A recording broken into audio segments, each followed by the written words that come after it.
l'idéal, ça serait que je vienne demain matin à 8h30 pour donner ça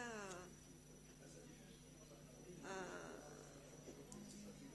Oui, on s'y verra d'ici là pour la liste des personnes qui restent.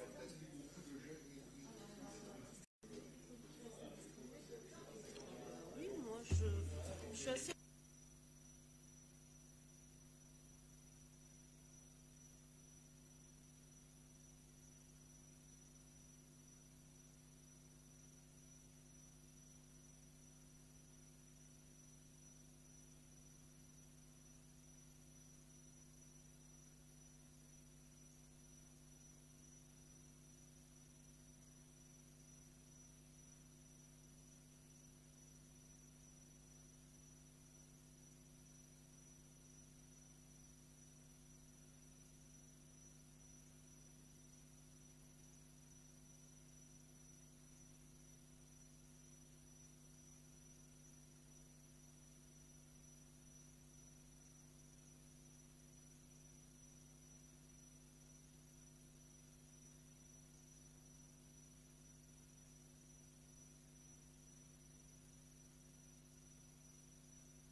Et ses micros.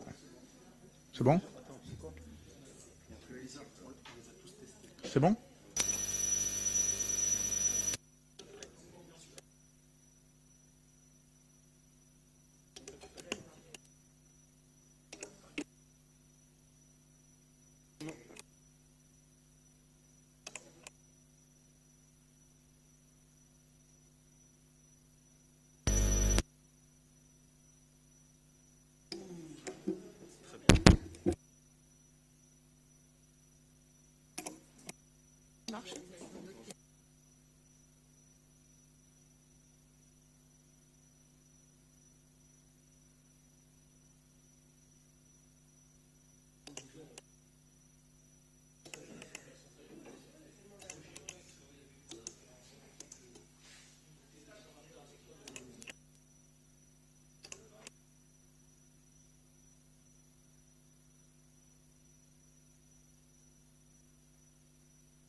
Pour commencer.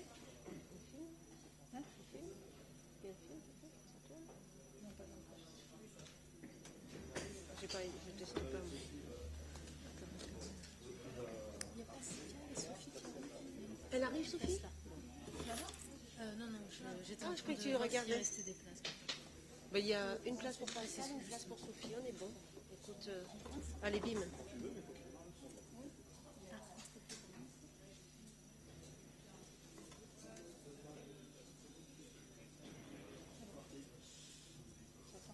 Oui, tu...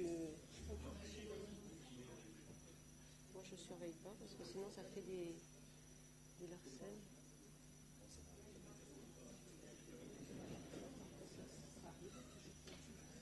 Rafraîchis un peu ta page pour voir.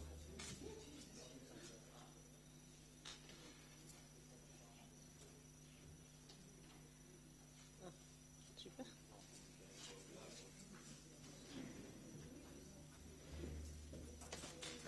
Puisque ça n'a pas commencé, hop, je vais bien enlever la veste.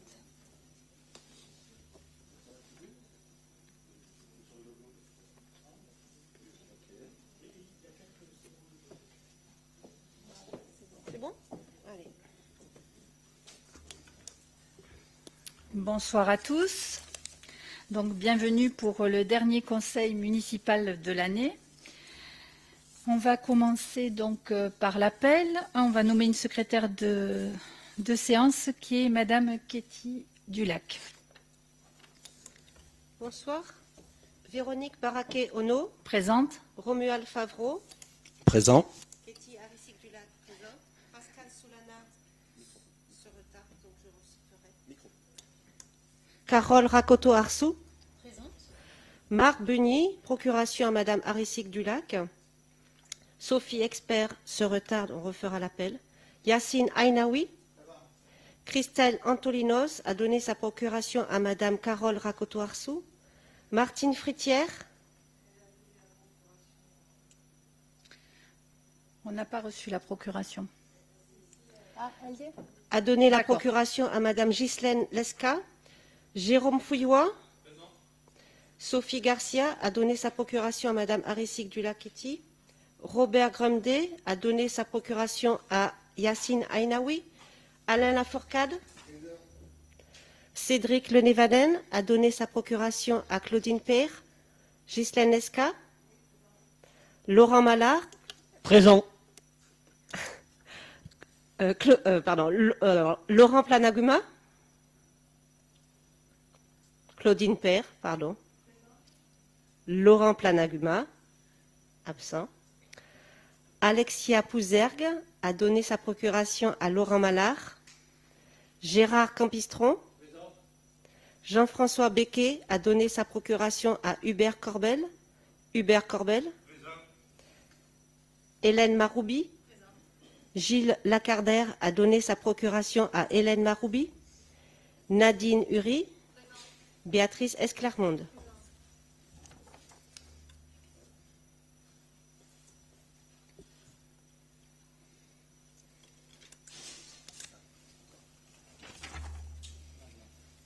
Donc, il y a Laurent Planaguma qui arrive, donc présent. On va vous faire circuler la feuille d'émargement que vous allez signer. Voilà.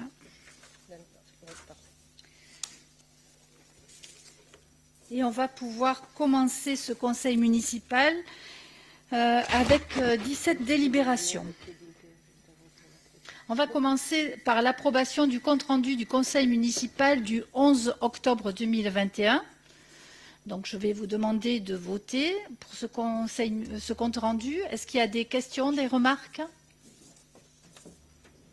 Non? Alors, on va procéder au vote. Qui s'abstient?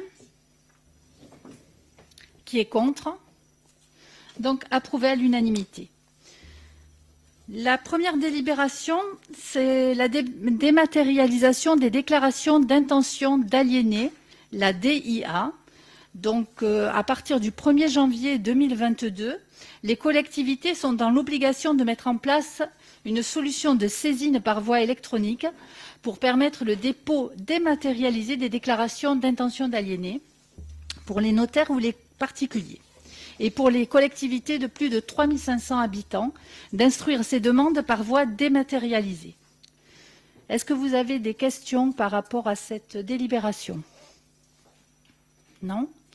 Donc on va procéder au vote, qui consiste donc à approuver cette convention de prestation de services avec la métropole pour l'instruction des DELIA et de me donner le pouvoir de signer la convention et d'approuver la convention d'adhésion au service commun géré par la métropole pour l'instruction des demandes d'autorisation et actes relatifs à l'occupation et l'utilisation du sol, et donc de me donner pouvoir pour signer la convention.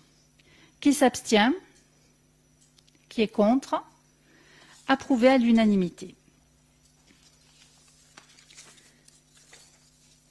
La délibération numéro 3, qui est la convention de servitude d'installation électrique souterraine pour l'éclairage public.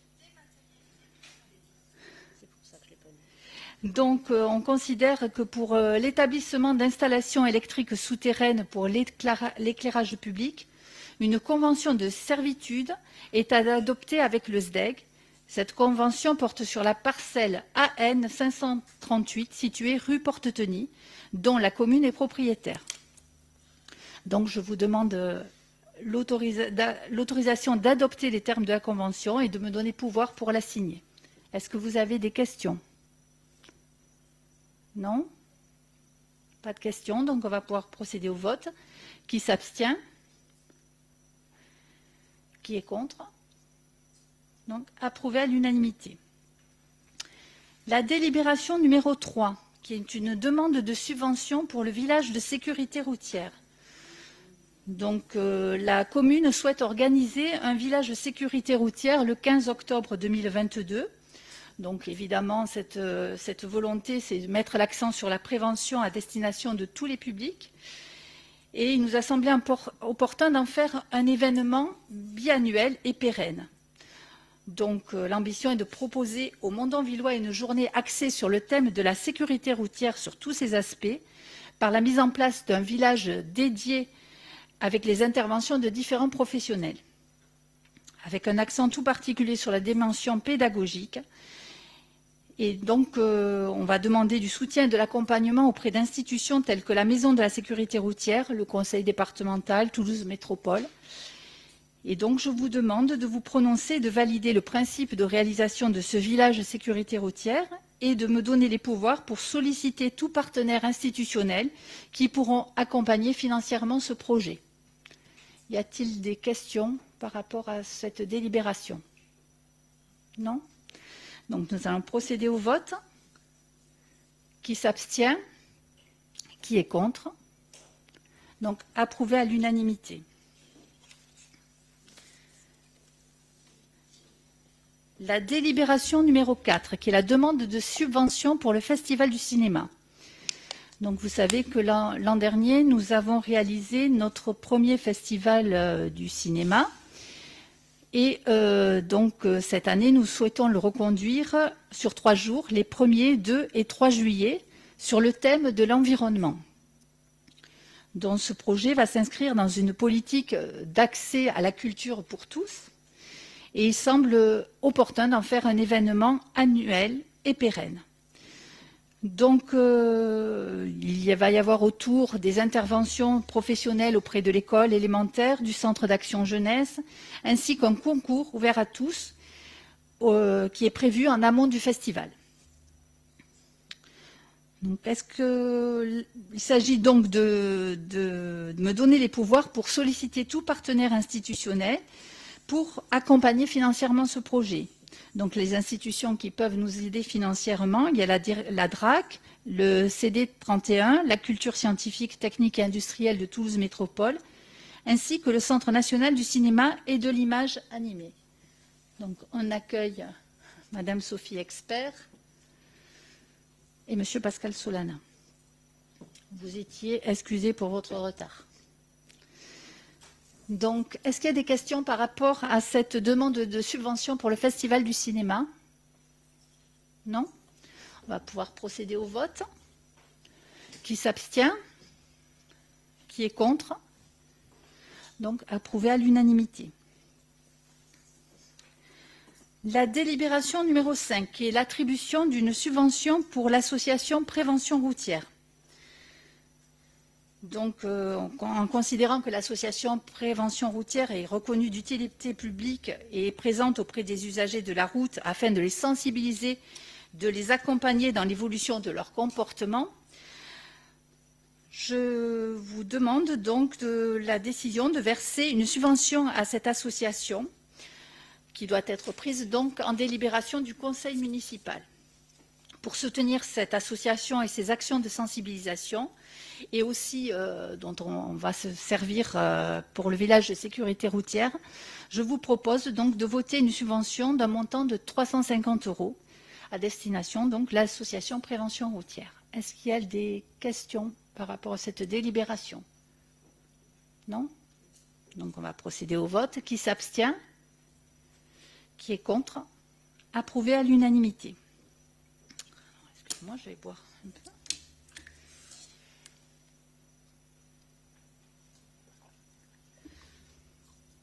La délibération numéro 6, c'est la demande de subvention pour l'acquisition de matériel informatique pour le pôle culture.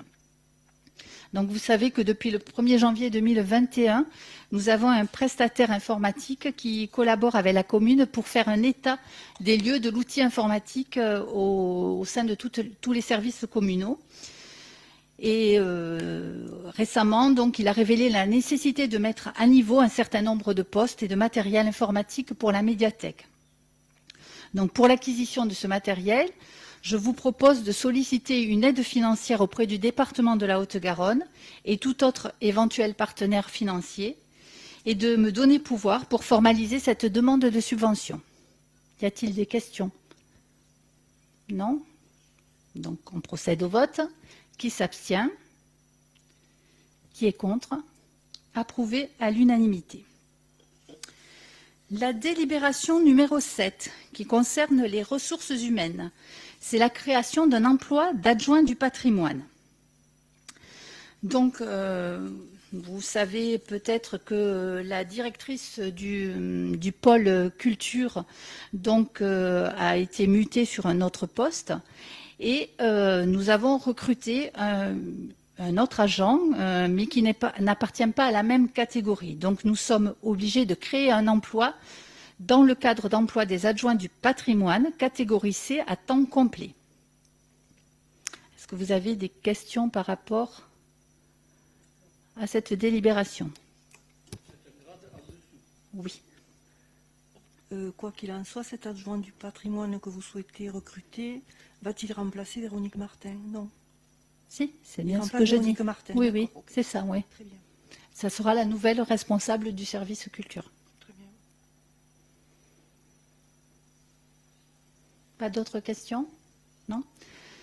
Alors, j'ai oublié de vous dire, mais quand vous vous exprimez, dites votre nom, parce que pour le compte rendu, c'est plus simple. Hein. Donc, on va procéder au vote. Qui s'abstient? Qui est contre? Donc, approuvé à l'unanimité. La délibération, ça marche toujours? J'ai l'impression que ça marche. Ah. La délibération numéro 8.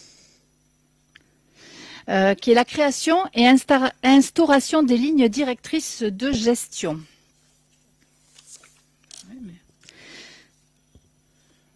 Donc les lignes... Non, ça ne marche pas.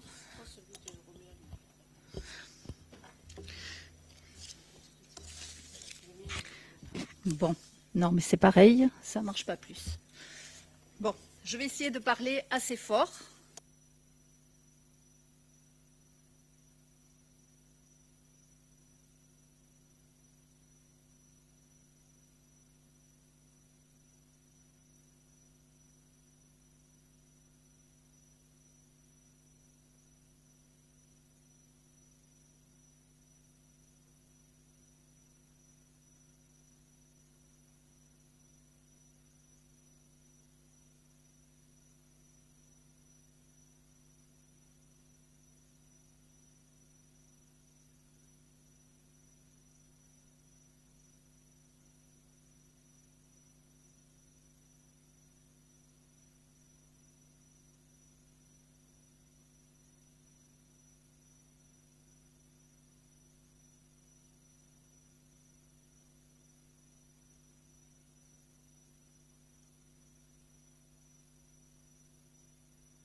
pour l'achat d'une maison, impasse des Jardins.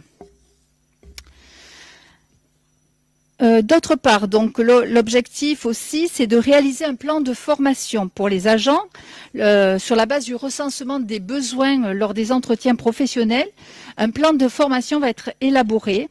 C'est une volonté aussi de proposer aux agents de suivre des formations en lien avec leur mission et leurs activités.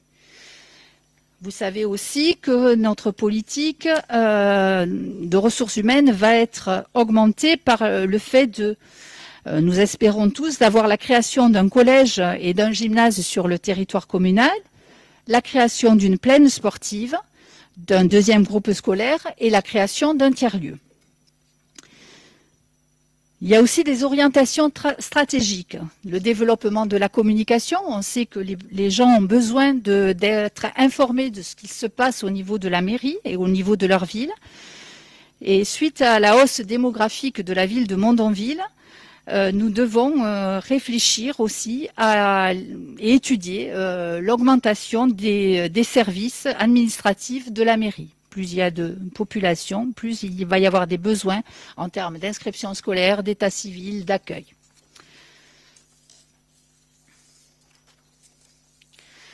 Nous avons déterminé des grands principes en ressources humaines. C'est le principe de base, c'est le remplacement poste par poste.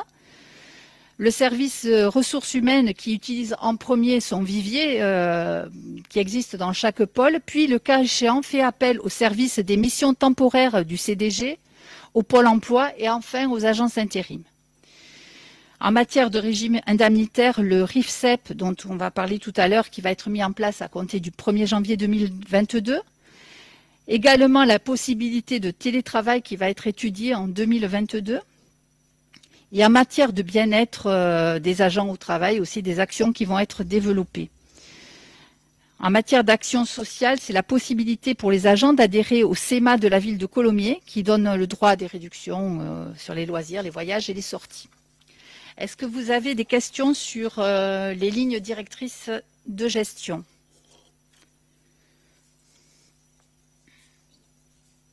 Pardon, Monsieur Campistron. Vous avez dit que vous faisiez un remplacement de poste par poste. Oui. Est-ce que vous croyez que c'est bien? Est-ce qu'on ne se prive pas de la possibilité justement d'ouvrir davantage le recrutement? Alors, je pense que vous n'avez pas compris ce que ça voulait dire. C'est simplement un agent qui est malade ou un agent en congé maternité. On va remplacer ce poste. Voilà, c'est ça. C'est ce que ça veut dire. Donc, on va procéder au vote. S'il n'y a pas d'autres questions, qui s'abstient? Qui est contre? Approuvé à l'unanimité.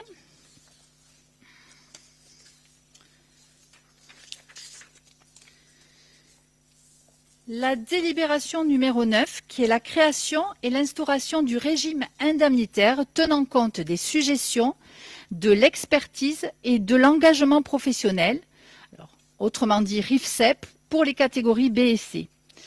Donc, il s'agit donc d'appliquer ce régime indemnitaire qui va être obligatoire au 1er janvier 2022.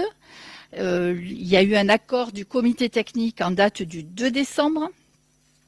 Et donc, je vous propose d'instaurer ce RIFSEP et d'en déterminer les critères d'attribution. Donc, il est attribué à tout agent de la collectivité, titulaire, stagiaire et contractuel de droit public qui exerce les fonctions du cadre d'emploi concerné. Ce RIFSEP est divisé en deux parties. L'indemnité de fonction, de suggestion et d'expertise, qui s'appelle IFSE, qui valorise la nature des fonctions des agents et leur expérience professionnelle, et le complément indemnitaire annuel, le CIA, qui tient compte de l'engagement professionnel et de la manière de servir. Donc vous avez eu tous les documents qui expliquent, qui détaillent ces indemnités. Donc je ne vais pas vous les lire parce qu'il y a plusieurs pages. Et donc je vais vous proposer de délibérer. Après on va en débattre, mais les questions c'est donc d'instaurer un régime indemnitaire qui tient compte fonction des suggestions de l'expertise et de l'engagement professionnel, tel que présenté au-dessus, de m'autoriser à fixer par arrêté individuel le montant de l'IFSE et du CIA versé aux agents concernés dans le respect des dispositions fixées ci-dessus, d'abroger toutes les délibérations antérieures concernant le régime indemnitaire, de prévoir et d'inscrire les crédits correspondant au budget. Et cette délibération prendra effet au 1er janvier 2022. Est-ce que vous avez des questions ou des remarques particulières? Non? Donc on va procéder au vote. Ah, pardon. Béatrice Esclarmonde, est-ce que vous pouvez nous dire en pourcentage combien ça représente ces indemnités supplémentaires? Vous voulez dire en pourcentage sur le budget? Oui, voilà. Je ne peux pas vous le dire puisque ça va dépendre des entretiens annuels. Et pour les agents, à peu près combien mensuellement? Ça va dépendre de leur entretien annuel. D'accord. Pour faire simple, ça veut dire en quelque sorte, c'est une indemnisation qui va être relative en quelque sorte au mérite, on va dire ça comme ça. Alors, non, pas forcément. Pas forcément. Il y a le RIFSEP, oui, il y a deux parties. Il y a deux parties. Le RIFSEP, ça va tenir compte de leur emploi, c'est-à-dire il y a quelques exemples qu'on va retrouver. L'IFSE, ça va être le niveau hiérarchique, combien de collaborateurs on encadre. Voilà, c'est plus lié à la fonction. Le CIA, en effet, c'est la façon de servir. Donc, voilà. Il faut savoir que ce qui a été décidé, il y avait des agents ici qui avaient des primes, d'autres qui n'en avaient pas. Donc là, au moins, tous les agents vont avoir une prime en fonction de leur fonction, suggestion, expertise, engagement professionnel. Et pour les agents qui avaient des primes et qui seraient au-dessus de ce régime, c'est-à-dire une fois qu'on aura calculé et s'ils sont au-dessus, on maintient les primes. Voilà, ça a été décidé. Il faut savoir que ce RIFSEP a été travaillé, enfin tout ce qui est RH a été travaillé avec tous les directeurs de pôle qui ont travaillé, eux, avec tous les agents. Hein, ça a été une concertation du début à la fin. Voilà. Comme les 1607 heures qu'on a déjà évoquées précédemment. S'il n'y a pas d'autres questions, on va procéder au vote. Donc, qui s'abstient? Qui est contre? Approuvé à l'unanimité. La délibération numéro 10, qui est la modification du régime indemnitaire de la police municipale. La police municipale, elle, a un régime indemnitaire particulier. Il est donc réservé aux fonctionnaires des cadres d'emploi des agents de police municipale et des gardes champêtres. Alors, je vous épargne donc les décrets, c'est dans la délibération. Il comprend donc une indemnité spéciale de fonction ainsi qu'une indemnité d'administration et de technicité qui s'appelle l'IAT et une indemnité horaire pour travaux supplémentaires, l'IHTS, qui est accordée en cas d'heures supplémentaires réellement effectuées.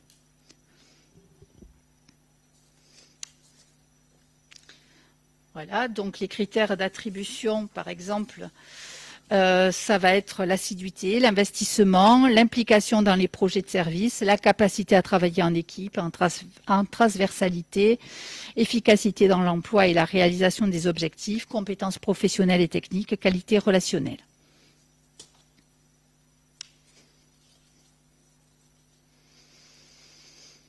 Est-ce que vous avez des questions par rapport à ce régime indemnitaire? Oui, Monsieur Campistron. Oui, est-ce que les agents ont été informés de ce texte et qu'est-ce qu'ils en pensent? C'est ce que je vous ai dit tout à l'heure. Tout ce qui est ressources humaines a été travaillé avec les agents, les responsables de pôle qui ont eux-mêmes travaillé avec leurs agents. Ils sont d'accord avec tout ce que vous avez dit? Alors après, c'est la loi. Oui, d'accord, c'est la loi. Mais hein, voilà, c'est quelque chose que l'on doit mettre en place au 1er janvier. Mais ils sont d'accord, oui, bien sûr. Ben oui, parce que pour la majorité des agents, avoir une prime alors qu'ils n'en avaient pas... Oui, mais c'est fonction des objectifs, c'est un certain nombre de choses quand même qui qui sont plus ou moins personnels par rapport, je veux dire, aux policiers, quoi. Donc il Oui, pourrait oui. dire, par exemple, moi, je suis pas d'accord sur tel truc ou tel truc. Même si ce... Oui, oui, il pourrait, mais ça n'a pas été le cas. Voilà. Donc ils sont OK. Tout à fait. Oui, Hubert Corbet. Monsieur Corbel, oui. Donc vous avez parlé d'entretien annuel. Donc Ouais. je pense qu'on traverse les entretiens annuels, les objectifs vont être fixés. Mais c'est valable pour la police comme pour les autres. Donc ça veut dire qu'il y a un certain nombre d'objectifs qui vont être fixés. Par rapport à ces objectifs, l'entretien annuel suivant va permettre de vérifier que les objectifs étaient atteints ou pas. Et la prime va être définie en fonction de ces objectifs. Ouais. Alors ma question suivante, c'est sur quelle assiette vous basez pour donner ces primes? Parce qu'à la limite, vous avez des objectifs qui seront largement atteints par tous les employés. Vous pouvez vous retrouver dans une situation dans laquelle vous faites augmenter l'assiette d'une façon assez importante. Alors, je dirais, moi, si les objectifs sont atteints... Alors déjà, il y a deux choses. Il y a une prime qui correspond à la fonction. Et il y a une prime qui correspond à la façon de servir. Ah, ça revient. Par moment. C'est surprenant. Donc, oui, si les agents atteignent leurs objectifs, tant mieux, hein. Tant mieux. Voilà, qu'ils soient récompensés parce qu'ils atteignent leurs objectifs, voilà, il n'y a pas de souci.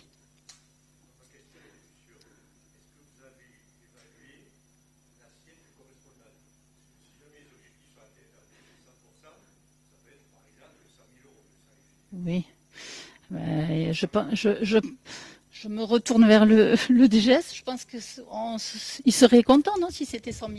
Oui, non, en fait, si je comprends bien, l'assiette dont vous parlez, nous, on a mis en place en fait une cotation. C'est-à-dire qu'en fonction de la partie consacrée à l'emploi de l'agent et la partie consacrée à la façon de servir, il y a une cotation. C'est un nombre de points, ces points donnent une valeur. Cette valeur-là, par exemple, si un agent a 15 points sur la partie emploi et 5 points qui correspondent à la partie façon de servir, c'est sur ces 5 points que la façon de servir, si Madame le maire est moins satisfaite d'un agent, elle va dire, sur les critères correspondant à la façon de servir, je vais vous enlever un point qui correspondra à un nombre d'euros. Donc, sur l'année qui suit, parce que l'entretien est fait en fin d'année, sur l'année qui suit, il y aura, en fonction de la décision de l'employeur, un nombre de points enlevés, et donc un nombre d'euros enlevés sur le régime indemnitaire de l'agent. C'est une cotation qui a été travaillée et validée par le centre de gestion à chaque fois qu'on fait un travail de RH, et notamment la cotation, c'est-à-dire l'association d'un nombre d'euros à des points. Il faut qu'on l'envoie au centre de gestion où il y a un comité technique qui est fait d'employeurs et d'agents correspondant au grade des agents dont le régime indemnitaire est étudié. Ils étudient ces cotations et ils donnent un avis. Voilà. Donc on est obligé de le faire passer au centre de gestion, donc c'est officiel, c'est formalisé et c'est dans le respect des règles édictées par le centre de gestion et par la commission technique paritaire. Merci pour toutes ces précisions. Est-ce qu'il y a d'autres questions? Non? Donc on va procéder au vote. Qui s'abstient? Qui est contre? Donc approuvé à l'unanimité. On va passer à la délibération numéro 11, qui est une approbation d'une réorganisation des services. Donc, les directeurs des pôles techniques et enfance, jeunesse, éducation ont souhaité nommer des chefs de service. Donc, on va vous montrer l'organigramme. Au pôle aménagement et gestion du patrimoine, il y a donc 2 chefs d'équipe, un chef d'équipe bâtiment et un chef d'équipe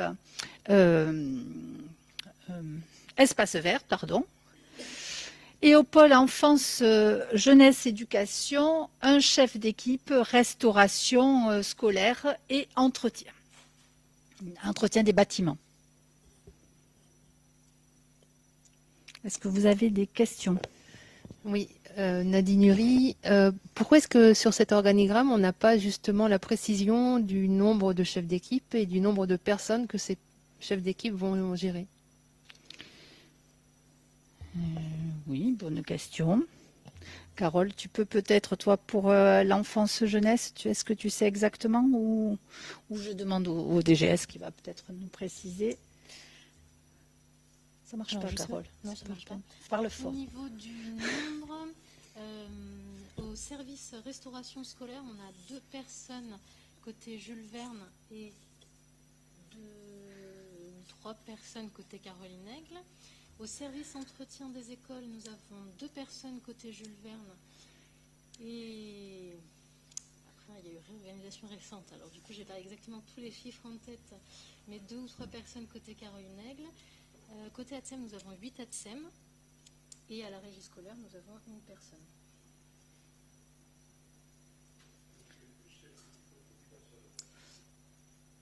Non, parce que... Est-ce que vous pouvez apporter des précisions peut-être sur le nombre d'agents? Non, parce que la régie scolaire, elle est sous la responsabilité du responsable Pôle Enfance. Et les ATSEM aussi. Donc, c'est juste sur le nombre d'agents de restauration et service entretien que j'ai un doute aussi sur le nombre exact. Voilà. Il y a 4 ou 5 agents par service, restauration scolaire et entretien des écoles.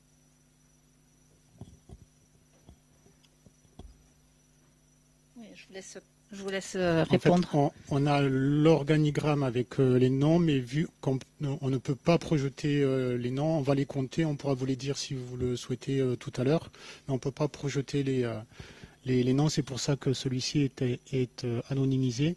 En revanche, il y a de mémoire 21 ou 22 agents sur le service enfance-jeunesse, il y en a 13 ou 14 sur le service aménagement et gestion patrimoine, donc c'est le service technique pour faire court avec la partie urbanisme. Il y a 8 ou 9 ATSEM, tout contrat, hein, c'est-à-dire titulaire et contrat de droit public, donc les CDD. Et ensuite, côté restauration, donc c'est ce que Carole, Madame Rakoto, Arissou vous disiez, il y en a 6 exactement. Donc ça fait 6 plus 9 ATSEM, ça fait 15, et le reste c'est l'entretien. Donc il y en a 5, 6 en entretien, voilà, pour les bâtiments scolaires.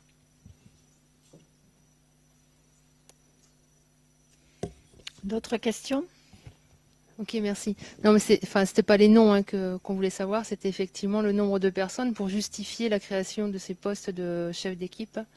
Voilà, simplement avoir plus de précision. Donc, du coup, comme on manque de précision... Alors, attention, ce ne sont pas des recrutements. Oui, c'est pas des recrutements. Ce sont des agents en interne qui ont pris ces fonctions de chef d'équipe. Mais du coup, ça va les faire évoluer? Pardon? Ça peut les faire évoluer? Oh, oui, bien sûr. Bien sûr. Alors, il y en avait qui avaient déjà ce rôle, mais qui n'étaient pas identifiés hein, sur l'organigramme. Et puis, il y en a d'autres qui ont... voilà, c'est une promotion, on va appeler ça comme ça, et voilà.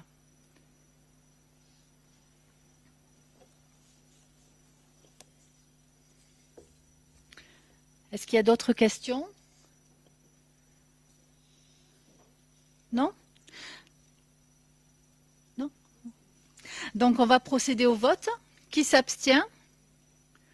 Qui est contre? Donc, approuvé à l'unanimité. La délibération numéro 12, qui est la délibération qui porte cessation de la Caisse des écoles. Donc, il faut savoir que en comptabilité, nous avions une ligne qui s'appelait Caisse des écoles, qui date de très très longtemps et qui ne servait plus depuis des années. Donc, il n'y a pas eu d'opération de dépenses ou de recettes sur cette caisse depuis plus de 3 ans. Et donc, le Trésor public nous a demandé de dissoudre par délibération cette caisse. Est-ce qu'il y a des questions particulières? Oui, Madame Esclarmonde. Oui, Béatrice Esclarmonde. Je voulais savoir si les enseignants étaient d'accord pour stopper cette caisse. Ensuite, est-ce que ça ne va pas les pénaliser dans des projets d'élaboration, dans leurs projets d'élaboration futurs avec les élèves, la cessation et la suppression de cette caisse? Alors, ce n'est pas une caisse qui est aux écoles. Alors attention, c'est une ligne budgétaire. Ah, voilà, ça n'a rien à voir. Je pensais qu'il s'agissait, excusez-moi, je pensais qu'il s'agissait de la caisse de la coopérative ou tout ça comme ça. Non, c'est pas la même chose. Ça n'a rien à voir avec ça. Très bien, parfait. C'est juste une ligne budgétaire. C'est vrai que ça peut porter à confusion, Bon, mais ça, très bien, parfait. Donc on va procéder au vote s'il n'y a pas d'autres questions. Qui s'abstient? Qui est contre? Approuvé à l'unanimité. La délibération numéro 13, c'est la délibération classique de fin d'année qui autorise le maire à engager, liquider et mandater des dépenses d'investissement, donc dans la limite de 25% des dépenses inscrites au budget de l'année précédente. Voilà, donc je vous propose de faire appliquer cet article en me donnant l'autorisation d'engager, liquider et mandater les dépenses d'investissement dans la limite du quart des crédits ouverts au budget de l'exercice précédent. Est-ce que vous avez des questions? Non? On va procéder au vote. Qui s'abstient? Qui est contre? Approuvé à l'unanimité. La délibération numéro 14, qui est un retrait d'une délibération que l'on avait votée il y a quelque temps, qui portait exactement le 14 septembre 2021, qui portait sur l'instauration de la taxe d'habitation sur les logements vacants. Et en fait, c'est une délibération que l'on ne pouvait pas porter puisque on faisait partie des communes qui appliquaient la taxe locale, la taxe sur les logements vacants de droit. Donc voilà, on ne pouvait pas procéder à cette délibération. Donc je vous propose le retrait de cette délibération. On va procéder au vote. Oui, il y a des questions? Je n'ai pas bien compris. Celui à Forbel, excusez-moi. Ça s'appliquait de droit, ça s'est toujours appliqué de droit jusqu'à maintenant? Oui, pardon. Excusez-moi, j'étais en train de dire que ça ne marche pas le micro. Oui, Mondonville fait partie des communes sur lesquelles s'applique la taxe locale, la taxe des logements vacants, pardon. Ça s'est toujours appliqué, c'est pas spécifique à cette année, d'accord? Non. Donc on va pouvoir procéder au vote. Qui s'abstient? Qui est contre? Approuvé à l'unanimité. La délibération numéro 15, qui est le remboursement des frais des élus. Donc il s'agit de délibérer de valider le principe du remboursement de frais à un élu sur présentation de justificatif et de valider le principe d'un ordre de mission préalable à toute demande de remboursement. Donc il s'agit des frais de déplacement, de frais pour se rendre à des réunions hors du territoire de la commune, des frais d'hébergement éventuels, des frais de transport si nécessaire, etc., etc. Ça va même très loin, donc puisque si... Pardon ? Oui, en effet, s'il y a un élu qui a un mandat spécial pour aller à l'étranger, il y a même les frais de visa, de vaccin, etc. Bon. Est-ce qu'il y a des questions par rapport à cette délibération? Non? On va passer au vote. Qui s'abstient? Qui est contre? Approuvé à l'unanimité. La délibération numéro 16, c'est la modification, création et suppression de commissions municipales et élection de membres. Vous savez que on peut disposer à tout moment de la possibilité d'organiser des travaux au sein des commissions. Et donc, il s'agit de respecter la représentation proportionnelle.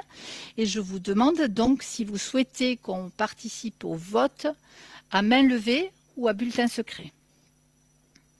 Donc je vais vous demander si vous souhaitez qu'on fasse à main levée. Voilà, ou qui est contre pour le main levée, on va peut-être faire comme ça. C'est sympathique, on ira plus vite. Donc je vous propose de supprimer la commission enfance et la commission enfance, petite enfance, pardon, pour créer une seule commission qui sera enfance, petite enfance, de supprimer la commission culture, jeunesse, patrimoine pour créer une commission culture et patrimoine, de créer la commission jeunesse et de réélire la commission d'appel d'offres. Donc c'est toujours 6 membres plus le président. Donc je reprends la liste. Je vais la trouver, voilà. Donc on va procéder au vote et arrêter la liste des noms des membres titulaires et suppléants pour chacune des commissions. Donc on va commencer par la commission enfance et petite enfance. Donc dans la liste majoritaire se présentent Claudine Peyre, Alexia Pouzergue, Carole Rakoto-Arissou et Christelle Antolinos. Alors, on va demander pardon. Hélène Maroubi. D'accord. Et chez vous, Hubert Corbel. Donc, on va procéder au vote. Qui s'abstient pour cette liste, qui est contre et qui est pour, oui, évidemment, pour à l'unanimité. Pardon, je ne veux pas vous faire lever la main.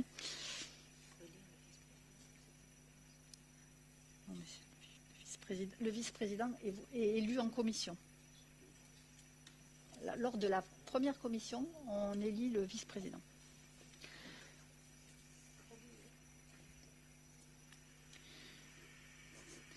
La commission suivante, c'est la commission culture patrimoine. Donc, dans cette commission, il y a Marc Beny,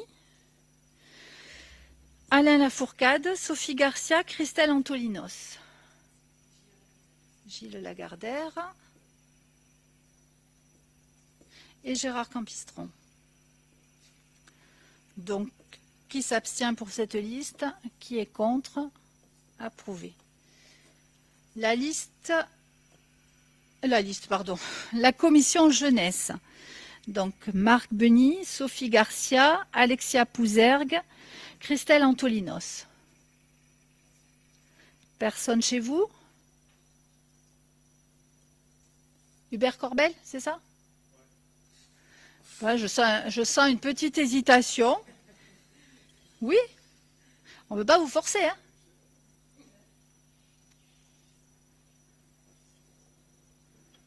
Donc, dans le groupe Avenir Ensemble, il n'y a pas de candidat. C'est bien ça? Bon. Alors, on acte qu'il n'y a pas de candidat chez vous.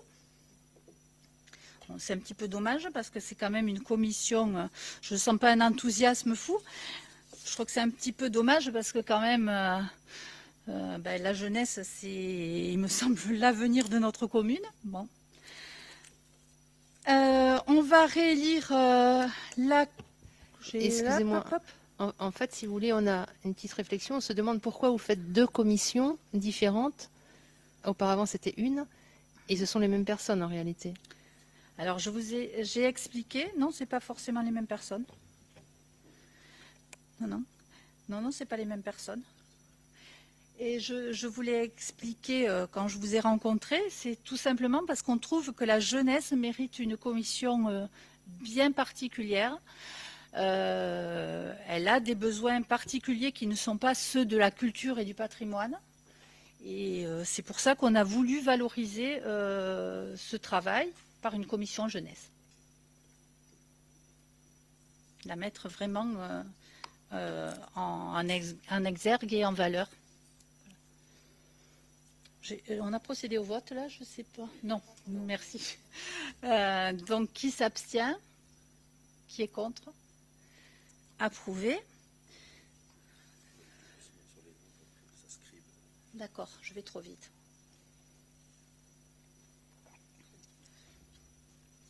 commission d'appel d'offres.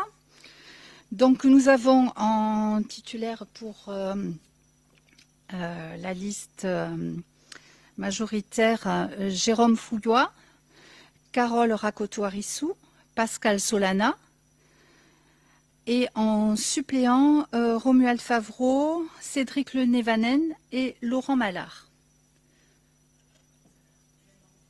Hélène Maroubi.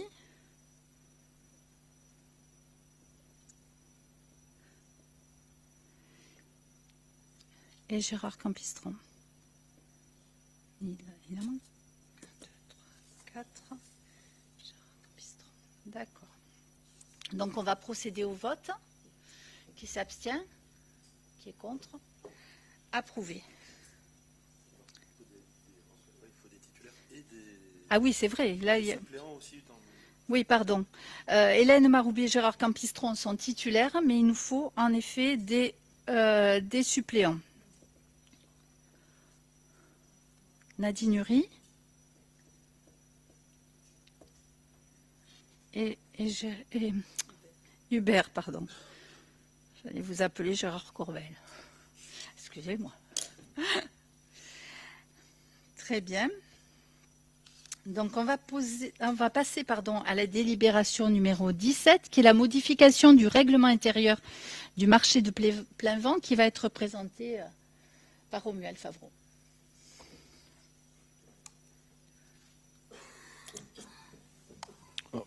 Je ne sais plus s'il est prévu de l'afficher. Pas forcément. Bon, c'est pas. Bon, voilà. C'est assez vite résumé, même s'il est un peu plus long que ça, ce règlement intérieur de marché de plein vent. En substance, deux axes de modification. Le premier, qui est une évidence, c'est qu'il faut inscrire la modification du lieu. Le marché de plein vent était inscrit sur le parking en bas. On le fait administrativement remonter sur le parvis, même si c'est le cas depuis un petit moment maintenant. Et ensuite, nous avions convenu de laisser l'occupation du domaine public de manière un peu flottante, dirons-nous, même si nous avons obligation de faire payer l'occupation du domaine public. Nous n'avons pas le droit de le laisser gratuit. Et donc nous avons fixé, donc on a évidemment regardé ce qui se pratiquait dans les communes autour, la taille des marchés, etc., pour faire quelque chose de très juste. Et donc nous fixons l'occupation de domaine public à 1 € du mètre linéaire par marché. Voilà, ce qui fait un prix tout à fait raisonnable et convenable au vu de ce qui se passe à côté. Tout ceci sera en place à partir du 1er janvier 2022. Voilà, si c'est voté ce soir. Est-ce que vous avez des questions?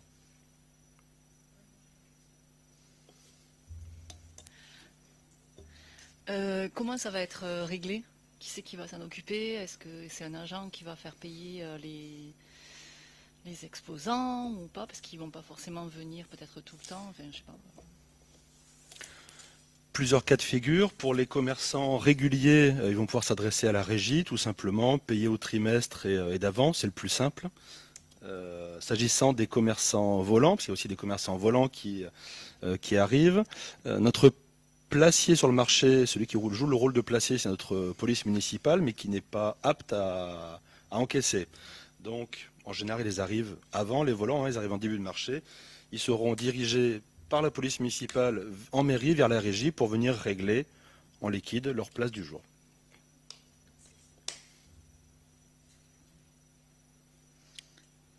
Pas d'autres questions? Donc on va procéder au vote. Qui s'abstient? Qui est contre? Donc approuvé à l'unanimité. Donc on arrive à la fin des délibérations et on va pouvoir parler de questions diverses. On va commencer par l'extension des limites d'agglomération et je vais laisser la parole à Sophie Expert.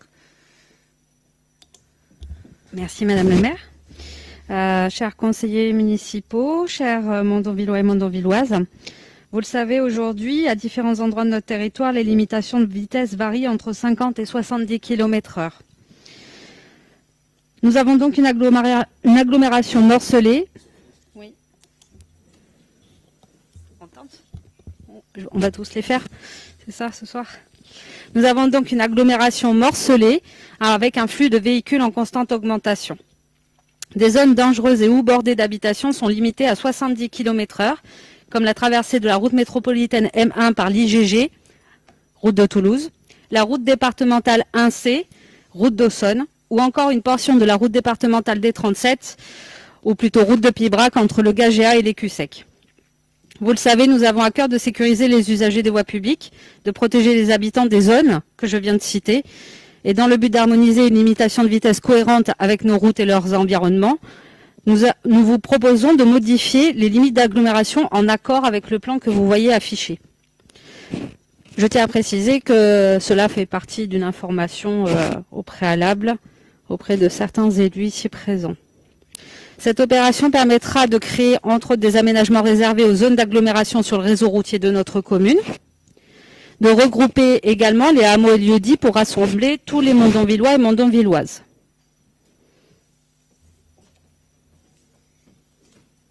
Est-ce que vous avez des questions ?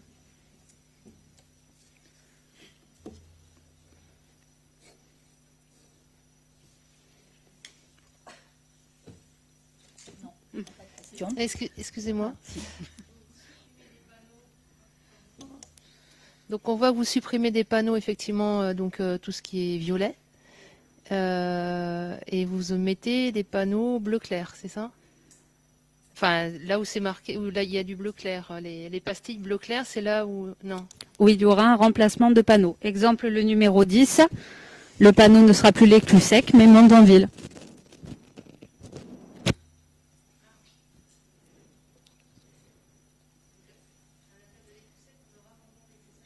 Tout à fait.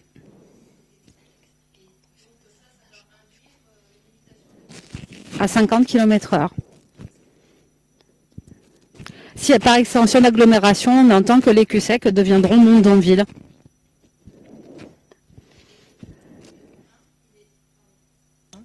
Le panneau numéro 1, il est situé où là? À la limite de la Croix d'Aillez, qui deviendra Mondonville à part entière. Hubert Corbel, mais il n'est pas sur le territoire de Cornebarieux? Non.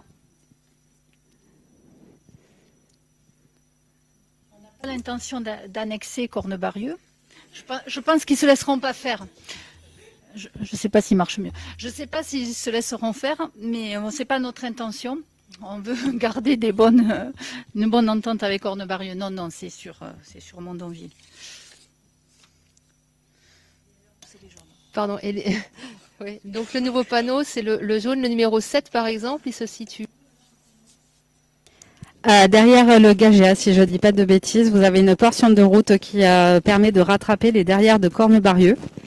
Et vous avez un panneau à cet endroit-là. Enfin, nous aurons un nouveau panneau à cet endroit-là.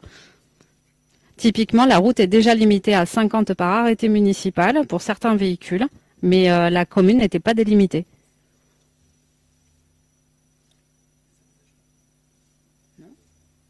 Non.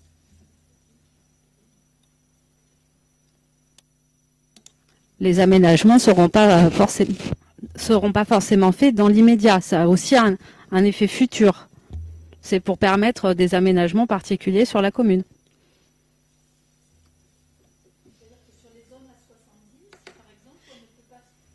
On ne peut pas faire d'aménagement à 30. On ne peut faire un ralentissement à 30 que sur une agglomération, dans l'agglomération. Voilà. Excusez-moi, je vais revenir sur les commissions. Je vais en profiter pour demander s'il y a des gens qui veulent changer de commission. Je l'ai oublié, je sais que dans l'équipe municipale, il y avait un changement qui était souhaité, je l'ai oublié, je m'en excuse. Donc, la commission mobilité, il y aurait un échange entre Laurent Planaguma et Ghislaine Lescat.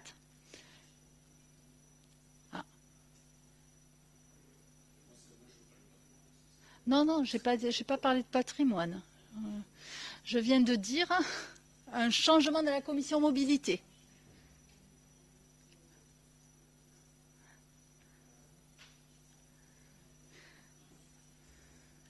Est-ce qu'il y a d'autres... Est-ce qu'on peut profiter de cette occasion pour changer, s'il y a des gens qui veulent changer de commission, parce qu'ils voilà, ils ont envie aussi de s'investir dans d'autres commissions? Non? Merci. Donc, on va procéder au vote. Qui est contre ce changement? Voilà, donc approuvé. Et on va repartir sur nos questions diverses. Donc la question diverse, la deuxième, c'est sur la collecte des masques et Recigo. Alors la collecte des masques, nous avons signé un accord avec... je cherche mes notes, excusez-moi, avec Smile, l'opération Smile, il s'agit donc de valoriser les masques. Vous savez qu'on les retrouve un petit peu partout, dans le meilleur des cas à la poubelle, et ils sont brûlés. Nous avons souhaité les valoriser. Il y a des associations qui travaillent dans ce sens-là. Donc il y a un enjeu sanitaire, environnemental, technique, mais aussi solidaire, qui permettent de créer de l'emploi sur notre territoire. Donc nous avons choisi une association qui s'appelle Envoi, qui est à Colomiers et qui agit en faveur du handicap et de l'insertion. Donc, ils valorisent ces masques vers le textile, le bâtiment et la plasturgie. Voilà. Donc, nous avons mis en place des box dans un premier temps au niveau des écoles, de crèches, mairies, médiathèques, services techniques. Et nous réfléchissons aussi avec certaines associations qui avaient l'air, on les a rencontrées lundi, et certaines avaient l'air d'être favorables pour travailler sur ce projet. Recigo, c'est aussi un service qui permet le respect en matière de destruction des documents administratifs et qui permet aussi de faire travailler les associations d'insertion et handicap pour tout ce qui est recyclage, donc du papier, du carton, bouteilles plastiques et canettes. Donc voilà, on a signé un contrat avec eux pour une année et on fera le point, le bilan au bout d'une année.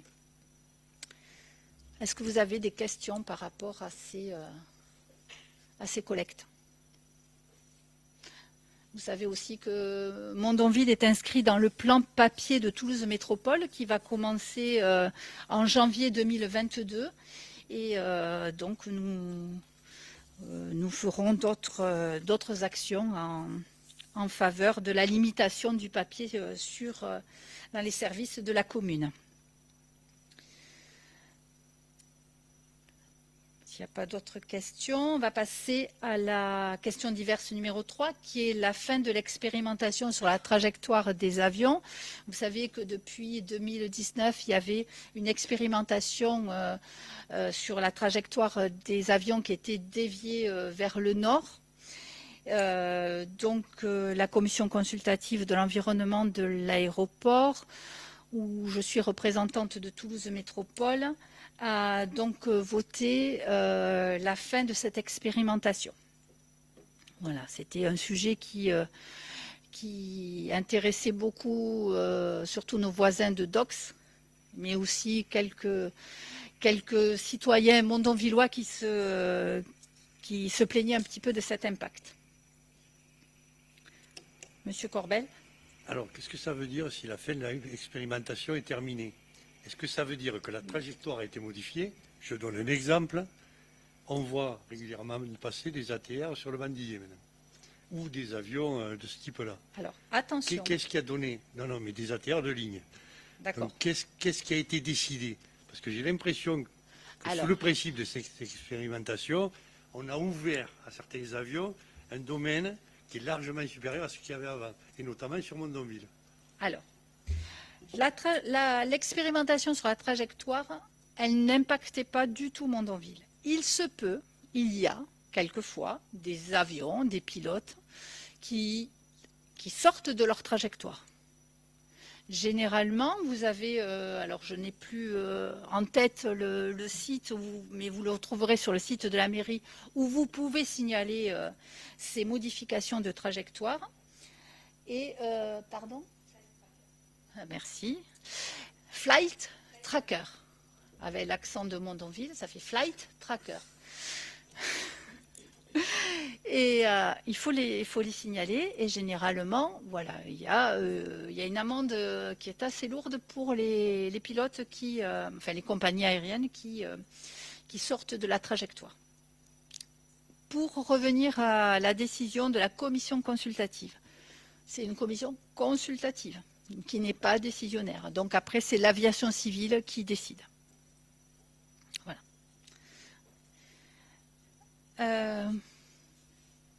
Pardon, Jérôme Fouillois. Oui, Jérôme Fouillois. J'ajouterais qu'au-dessus de Mondonville, il y a la trajectoire de certains avions d'essai. Oui. Voilà, qu'il faut distinguer des avions de ligne des compagnies classiques. Tout à fait. Tout à fait.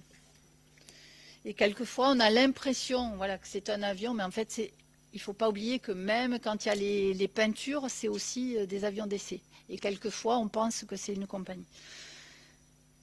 Voilà. S'il n'y a pas d'autres... Oui. Non.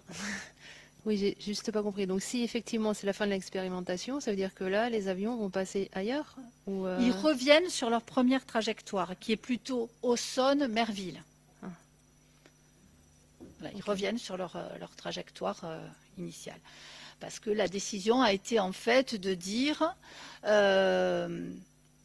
quand les gens, enfin cette trajectoire elle est très très ancienne, hein, pourquoi les gens de Merville, même s'ils étaient moins nombreux, qui en fait ont acheté leur maison à l'époque où il n'y avait pas la trajectoire, se trouveraient impactés, alors que ceux qui sont en Auxonne avaient cette information. Donc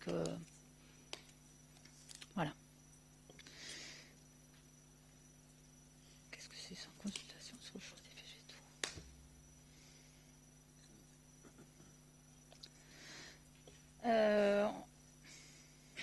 Présentation donc de l'application mobile pour Mondonville et on va laisser Katie Dulac la présenter.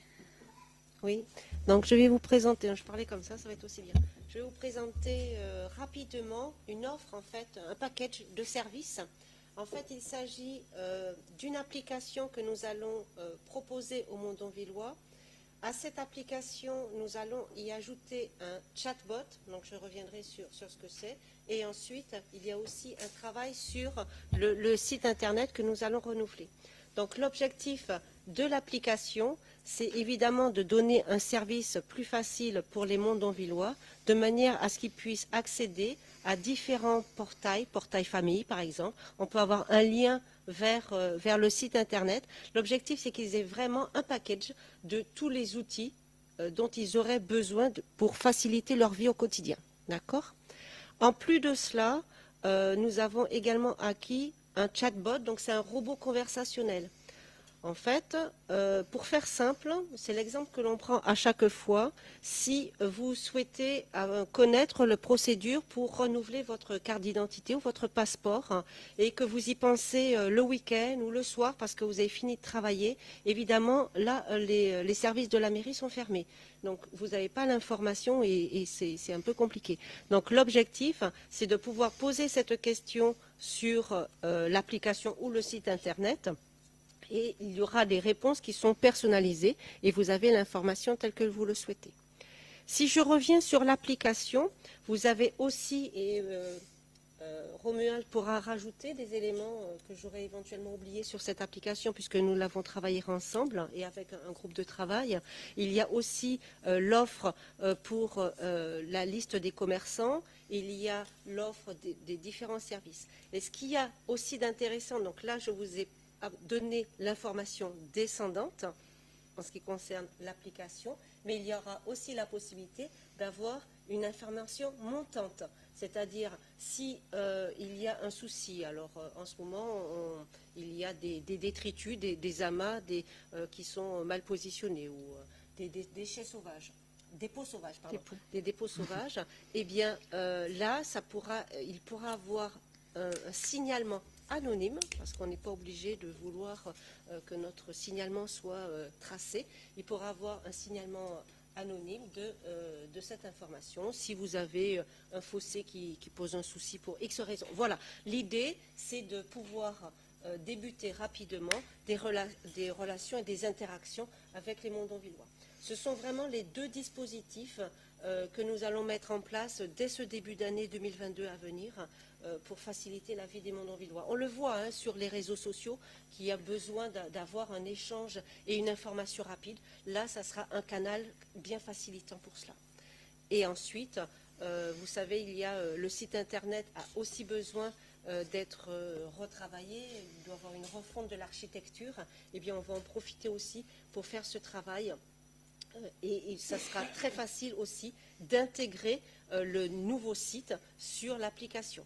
D'accord? Donc tout s'enchaîne et c'est un package qui facilitera la vie des Mondonvillois. Tu veux ajouter des informations? C'est bon? Est-ce que vous avez des questions?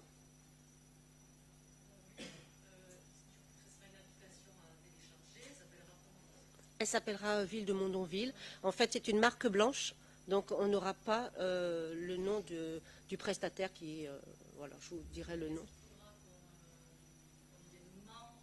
Non. Alors, on pourra la télécharger de façon simple. Après, il y aura des services, par exemple, portail famille. De la même façon, il faudra rester à se charger. Voilà, c'est ça. Et l'idée, c'est justement d'avoir le bénéfice de la marque blanche. Comme ça, on a vraiment... Ville de Mondonville et on n'est pas assujetti à une autre marque. Pas d'autres questions? Donc on va passer au point suivant qui est la consultation sur le choix des végétaux le long du ruisseau. On va laisser Pascal Solana présenter le sujet.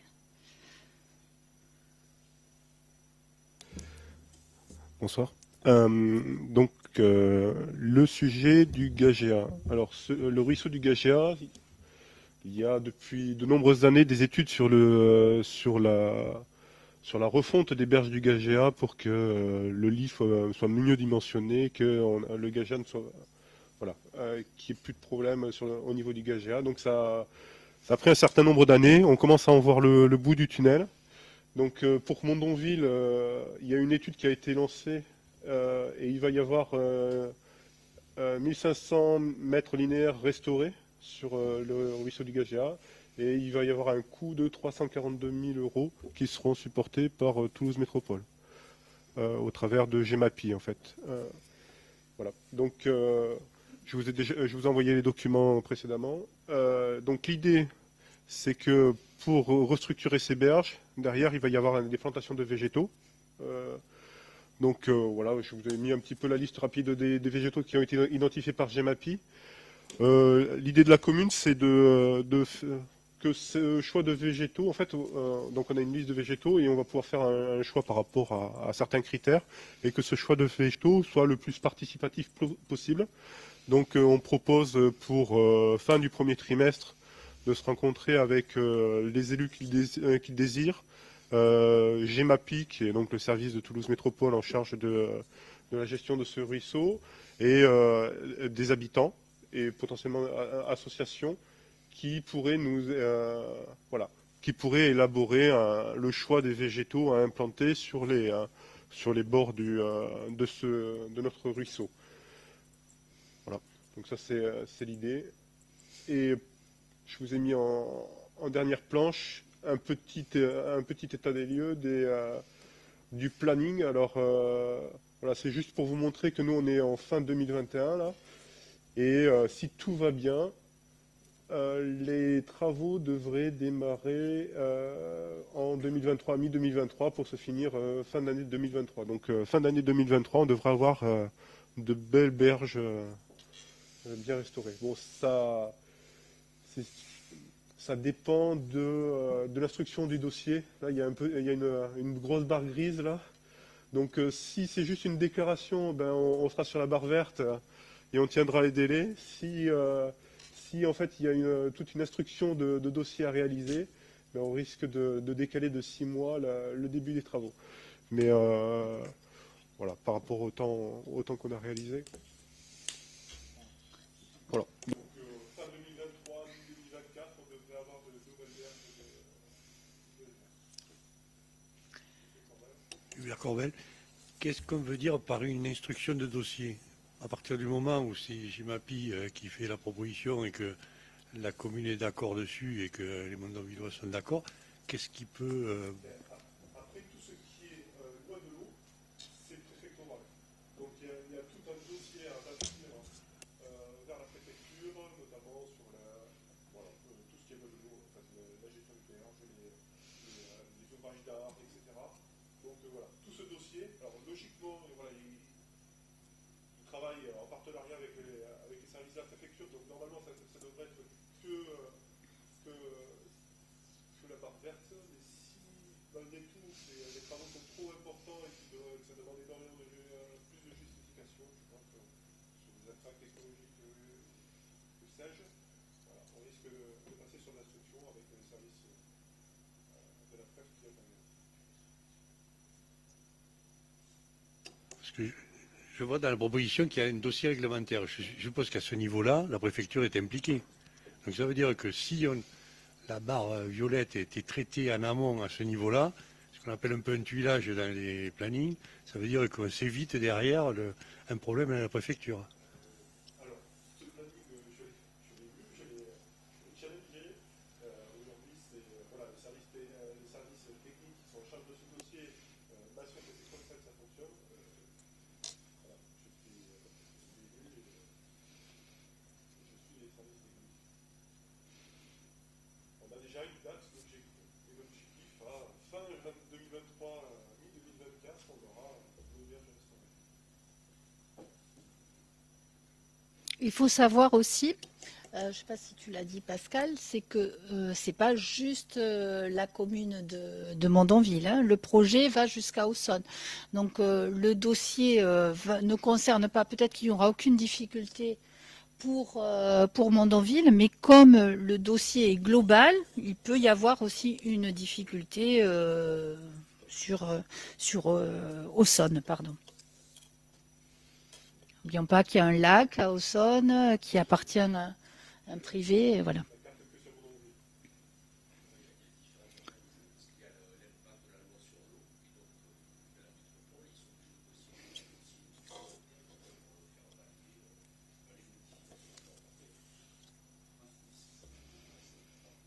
Alors, essayez de parler dans le micro, tous, s'il vous plaît, même ceux qui ont des voix un peu fortes, même si les micros ne marchent pas très bien ce soir. J'espère que le micro marche, c'est ça? Bon. On vous entend, nous, déjà. Oui, déjà, on m'entend bien. Donc, Gérard Campistron. Gérard Campistron, ouais. Alors, vous vous doutez bien que cette histoire du ruisseau du Gaja m'intéresse beaucoup, parce que depuis 25 ans, rien n'a été fait. 25 ans, hein, c'est pas rien. Et que donc maintenant, il est temps de le faire. Alors, je pense que c'est pas suffisant de considérer que le ruisseau du Gaja. Pendant 25 ans, depuis le pigeonnier, ça a été fait sous mon mandat, qui a été restauré, et le parc, qui a été fait sous mon mandat également, rien d'autre n'a été fait. Et ce chemin du ruisseau, nous avons notre habitant qui est là, est quand même un chemin qui est intéressant pour plusieurs raisons qu'on ne va pas détailler ici. Donc moi je pense qu'il faudrait non seulement considérer l'aménagement du ruisseau en lui-même, mais également la partie routière, en faire voir si il peut y avoir une partie cycliste, etc. Voir comment on peut faire. Il y a des idées. On ne va pas rentrer dans le détail là-dedans. Et puis également la partie du parc. Parce que l'ancien maire, comme j'habitais en face du parc, évidemment, il s'est bien gardé de faire quoi que ce soit pouvant favoriser l'entrée de ma maison. Quoi, voilà. Rien n'a été fait, donc je pense qu'il faudrait partir du pigeonnier qu'il y a en haut des chemins du ruisseau, en haut avant de prendre la descente, et aménager tout ça, y compris le parc, jusqu'à la sortie du Gaja. Alors, je crois que ça, c'est une globalité qu'il faudrait que l'on voit d'emblée, même si après coup, ça peut se faire que par morceaux, mais avoir une globalité de cet ensemble-là. Monsieur Campistron, je vous invite donc à venir à la prochaine réunion publique, Pascal, le 24 janvier 27 janvier, sur avec la UAT, voilà, sur le projet de ville de Mondonville à 2030. Donc il y aura des réflexions, il doit y avoir des réflexions sur ce chemin du ruisseau et sur plein d'autres aménagements dans la commune, hein, mais en effet, là, le sujet, c'est vraiment restauration des berges. Hein, en effet, du chemin de la Carle, chemin du ruisseau, le ruisseau qui passe aussi au parc de la Tuilerie et qui passe au niveau du château, tout ça. Et juste pour donc, excusez-moi. Donc nous pensons aussi hein, sur à recréer la voie qui est vraiment endommagée par justement l'écroulement des berges à certains endroits. Et donc ça a été discuté, mais il est nécessaire d'attendre après un certain délai, une fois que les berges vont être refaites, attendre un certain délai de stabilisation, et après on réattaquera la chaussée, etc. Mais voilà, il faudra aussi prendre un peu de temps pour que tout se stabilise et qu'on ne fasse pas les choses 2 ou 3 fois. Voilà. Donc, mais c'est prévu dans la réflexion de tous ces d'aménagement. Oui. Et un petit... Pardon. C'est bon. Laurent Tanagema, un petit complément de la commission mobilité. Enfin, c'est des points qu'on aborde parce que la question est globale. Qu'est-ce qu'on fait sur les pistes cyclables, où on les met, ainsi de suite. Donc, enfin, je veux dire, c'est à l'ordre du jour, je ne vais pas dire à chaque fois, mais presque, quoi. Donc, enfin, voilà, c'est une vision globale qui se fait. Hein. Oui, l'ordre du jour, ça fait 25 ans que je l'entends. Alors, s'il faut encore attendre jusqu'à 2030, il se peut que je ne vois jamais ce qui se passera à Chemin du Ruisseau. Alors, une dernière chose qui est importante, ça ne fait pas 25 ans qu'on est là. C'est que les parties boisées, qui sont, en tout cas, chez moi, qui remontent l'ancienne voie ferrée, a été classé bois rustique, je ne sais pas trop les termes exacts de cette classification, de telle sorte qu'on ne peut pas rentrer dans le bois et cueillir des fleurs, couper des arbres, etc. Je le sais pourquoi, parce que j'ai vendu un terrain qui justement était en bordure de ce bois. Et je pensais normalement que la limite du terrain était à la limite du bois. Eh bien non, elle est à 3 mètres avant, parce que justement ce bois a été classé, etc. Donc, ça veut dire qu'on ne peut pas couper les arbres, ça veut dire que les agents communaux qui viennent broyer l'herbe dans le bois est strictement interdit. Ils viennent là, mais c'est complètement interdit, à tel point que quand ils ont mis la fibre, chemin du ruisseau, eh bien, là, ils ont bien vu que le bois était protégé, parce qu'ils m'ont dit d'élaguer jusqu'à un certain endroit, mais l'autre endroit, là où c'était protégé, on n'a pas élagué. Donc, administrativement, c'est quand même connu. Sauf que récemment, il y a un arbre qui est tombé sur la route de chez moi, mais je n'aurais jamais pu le toucher puisqu'il était dans cette zone-là. Et donc, je pense qu'il faudrait classer ce bois, bon, le laisser bois, bien entendu, mais ne pas le classer rustique ou je ne sais pas quoi, le classer bois ordinaire, que n'importe qui puisse y rentrer, cueillir une fleur, un champignon, aller voir un nid, quoi. Or, aujourd'hui, c'est interdit. Vous le regarderez dans le détail, hein, c'est dans le PLU, vous verrez que c'est quand même contraignant. Et à mon avis, complètement anormal. On ne peut pas mettre un bois protégé au milieu des habitants, des maisons, alors que tout le monde y passe là. Et ça, c'est un problème. Alors, je l'ai dit plusieurs fois, je le redis aujourd'hui, mais il faut s'en intéresser, parce que quelque part, il y aura un jour un problème. Une branche tombera sur la tête de quelqu'un, il faudra voir qui est responsable. Et ce sera la mairie. Alors, Monsieur Campistron, vous parlez peut-être des EBC. En fait, c'est les bois classés, oui, c'est vrai. C'est pour... alors, oui, c'est inscrit au PLU depuis 2013. Donc, voilà, ça n'a pas été changé depuis... Alors, Ben, aujourd'hui, c'est le PLU ou le PLUIH. Donc là, le prochain, ça sera 2024-2027. Voilà. Donc après, avant de changer, de déclasser un bois classé, voilà, il va falloir le justifier. Je pense pas que ce soit une. Enfin, il y a une différence entre abattre des arbres et puis entretenir de telle sorte à ce que des branches qui risquent de tomber puissent tomber. Alors, peut-être qu'on ne va pas trop parler de problèmes personnels. Hein. Non, si, vous me dites on m'a interdit. Voilà, vous dites on m'a interdit. Donc, vous pouvez rencontrer M. Solana pour discuter du reclassement de ce bois. Et voilà, là, le sujet, c'était GEMAPI. Et voilà, on s'est un peu éloigné. Mais tout à fait d'accord, enfin Pascal Solana, voilà, pour discuter avec vous, enfin, je parle pour lui, mais je suis sûre que c'est le cas. La sixième question, c'est le prestataire pour le tiers-lieu. Donc ça, on va laisser Monsieur Favreau prendre la parole pour expliquer ce qu'est un tiers-lieu, déjà. Déjà, merci. Bon, certains d'entre vous le savent déjà. On a beaucoup parlé pendant la campagne électorale pour les municipales de coworking. Depuis, on ne parle plus que de coworking, on parle de tiers-lieux. On souhaite redonner vie par là à une partie du vieux Mandonville qui a été pendant plusieurs années, je ne sais pas combien d'années, mais plusieurs années, un peu laissé à l'abandon. On a un joli patrimoine au centre-ville, l'ancienne mairie, l'ancienne école et d'autres bâtiments qu'on souhaite revaloriser et auxquels on souhaite redonner vie. Donc on vient de s'inscrire sur une trajectoire de rénovation de ces bâtiments et de remise en vie de ces bâtiments avec des activités. Alors, des activités, comment que je vais qualifier de commerciales, hein, du coworking, hein, des télétravailleurs, des start-upers, des travailleurs qui vont venir télétravailler ici, et des activités sociales et solidaires. Aujourd'hui, c'est plus approuvé. Il y a déjà plein de lieux qui ont poussé comme ça, de ci, de là, en Haute-Garonne et ailleurs. Et ces mix d'activités marchent très bien et ont cette vertu.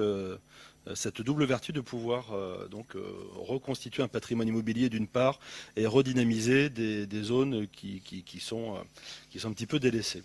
Donc on en est au début. Alors on a créé un groupe de travail. C'est un sujet sur lequel on a ardemment travaillé avec Quétier du Lac, hein, puisque c'est un sujet qui est à la croisée des activités économiques que je porte et des activités sociales et solidaires que Quétier du Lac porte. On a fait un gros travail préalable cette année. Le point s'appelle prestataire pour le tiers-lieu. Donc on en est à un point aujourd'hui où on doit se faire accompagner par un tiers, par un prestataire qui va prendre le sujet là où on l'a emmené, sur cette volonté de créer un tiers-lieu avec des typologies d'activités, aller un peu plus dans le corps du sujet et nous accompagner jusqu'à donner les clés à un architecte pour ensuite les travaux, la partie plus technique. Voilà, donc là, le prestataire a été choisi, va démarrer son activité, cet accompagnement sur le premier semestre 2022. Est-ce que vous avez des questions par rapport à ce descriptif synthétique? J'ai dû être très clair. Merci beaucoup. Le dernier point, c'est le tarif de l'occupation du domaine public. Et je vais encore laisser la parole à M. Favreau, qui est très synthétique. Bon, on va faire aussi synthétique. Hein. C'est la suite du sujet du marché de plein vent. Nous sommes en train de mettre en place une tarification globale de l'occupation du domaine public. Il y avait beaucoup de trous dans la raquette. C'est pas un sujet financièrement majeur, hein, c'est pas pour ce que ça rapporte à la commune. Ce sont des petits deniers à chaque fois. Mais nous n'avons pas le droit de laisser l'occupation du domaine public gratuite. Nous avons parlé du marché. On parle aussi, par exemple, des forains qui viennent occuper une fois l'année le domaine public. Nous évoquons également les terrasses qui ont poussé sur certains trottoirs, qui ont toute leur place, mais qui ne peuvent pas être laissées de manière complètement gratuite. Voilà. Donc il y a une tarification globale de l'occupation du domaine public qui est en train d'être mise en place et qui sera active dès le 1er janvier. Tout sera grosso modo aligné sur le même prix. On a parlé de 1 € du mètre linéaire pour le marché. Donc tout sera aligné à peu près. Donc on n'est évidemment pas sur des sommes folles. Il n'est pas question, par exemple, d'assommer financièrement, que ce soit le bar de l'horloge ou les autres enseignes. Je pense à derrière nous le kebab ou chez Mimi, par exemple, qui ont des terrasses toutes neuves. Donc ils vont devoir s'acquitter d'un droit. Mais on est aujourd'hui sur des choses très raisonnables. Est-ce qu'il y a des questions? Monsieur Campistron, avec le micro, s'il vous plaît. Des parcs-mètres. Des parcs-mètres. Payant. Pourquoi des parcs-mètres? Pourquoi voulez-vous des parcs-mètres? C'est le domaine public. Si on stationne dans le domaine public, on peut imaginer.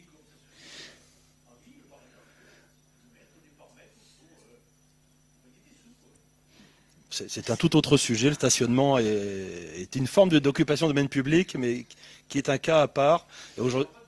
Aujourd'hui, il n'y a pas de sujet parfait, pas dans mon propos en tout cas. Vous parlez des forains, par exemple pour la fête locale. Si il y avait déjà une tarification, je m'occupais des forains, et si ce qui était avant est maintenant plus cher que ceux qui payaient, est-ce que vous ne pensez pas que les forains vont râler, parce que c'est déjà compliqué de les faire payer? Donc, parce que même 1 €, je ne suis pas sûre que ça correspond. Enfin, à certains forains, des grands manèges, en fait, ça risque de leur coûter plus cher en fait, que ceux qu'il y avait avant, quoi. Voilà, c'est tout. Je vous refais la même réponse que tout à l'heure. On a bien étudié ce qui se pratiquait autour et on a déjà évoqué le sujet également avec nos amis les forains, avec qui nous entretenons de bonnes relations. Et il n'y a pas de levée de bouclier prévue de ce côté-là.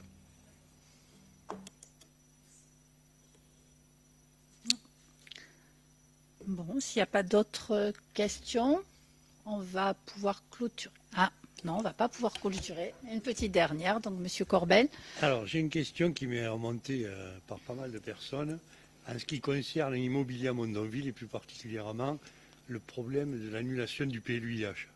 Parce que je pense qu'il y a des gens qui n'ont pas tous compris, et notamment le fait qu'il y a encore des permis de construire qui soient soit modifiés ou autres. Et est venue derrière une autre question relative à ce PLUIH, c'est qu'en fait aujourd'hui, il n'y a plus rien qui dirige l'immobilier dans la métropole, si ce n'est les anciens PLU qui n'ont plus de valeur puisqu'ils sont supplantés par la loi Allure. Alors la question qui s'est posée, c'est qu'en fait, il y a des gens qui ont eu des retours au niveau de la métropole dans lequel le président de la métropole aurait demandé à ce que chacune des communes de la métropole relance un PLU propre à sa commune dans la même lignée que le PLUIH. Et en parallèle de ça, étant donné que Mondonville fait partie des villages autour de Toulouse qui sont largement qui n'ont pas les infrastructures nécessaires, on pense au transport et autres, puis cyclables et autres, on voit bien qu'on a des problèmes. Eh bien, il y aura peut-être une décision à prendre sur un moratoire concernant les constructions et peut-être de dire que toutes les constructions de plus de 3 logements, eh bien, pendant une période donnée, eh bien, il n'y aura plus de possibilités. Donc, est-ce que à Mondonville, il est prévu d'avoir un moratoire sur les constructions d'immeubles? Alors, Monsieur Corbel, le PLUIH est tombé, mais on a toujours un PLU qui a été créé, c'est le PLU de 2015, donc il est toujours applicable. Là-dessus, on est carré, et on revient à avant 2019, avant avril 2019. Alors après, concernant une modification de PLU pour coller au PLUIH, c'est ça? C'était votre question? Non, il a été demandé de ne pas faire de modification des PLU pour ne pas rentrer en conflit avec le potentiel futur PLUIH. Et les services de Toulouse Métropole qui pourraient nous accompagner pour pouvoir réaliser ces potentiels PLU ne sont pas suffisamment dotés pour pouvoir, et d'un côté, réaliser le PLU, et de l'autre côté, réaliser le PLUIH. Donc, on ne touche pas au PLU tant que le nouveau PLUIH n'est pas sorti. Ça, c'est l'objectif. Maintenant, à la marge, pour certains sujets, notamment des sujets qui ont un intérêt public important, il peut y avoir, dans certains cas, des cas qui seront étudiés à la loupe, une possibilité de modifier le PLU pour intégrer ces cas-là.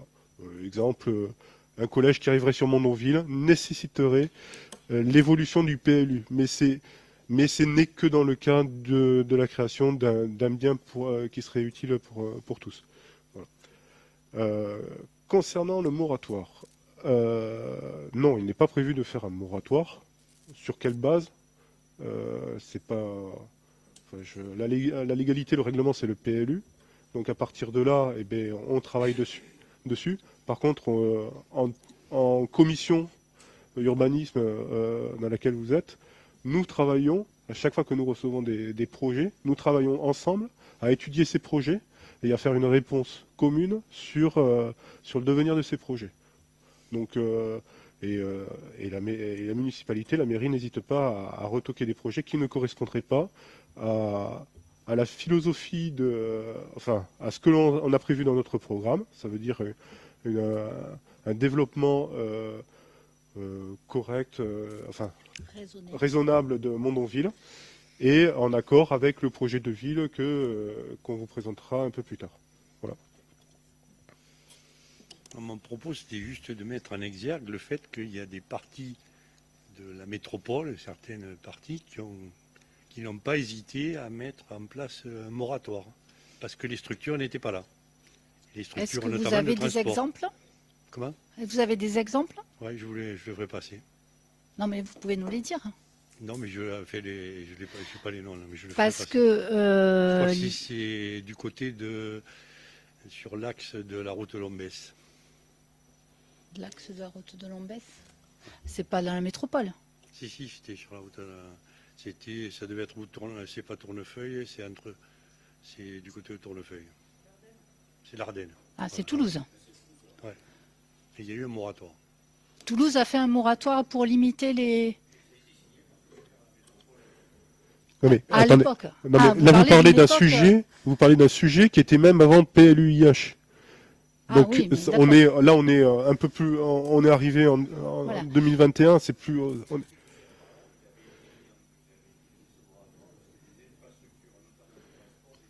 Alors. Oui, mais ce moratoire a été entériné dans un document officiel qui est le PLUIH. Et aujourd'hui, nous, on est, enfin.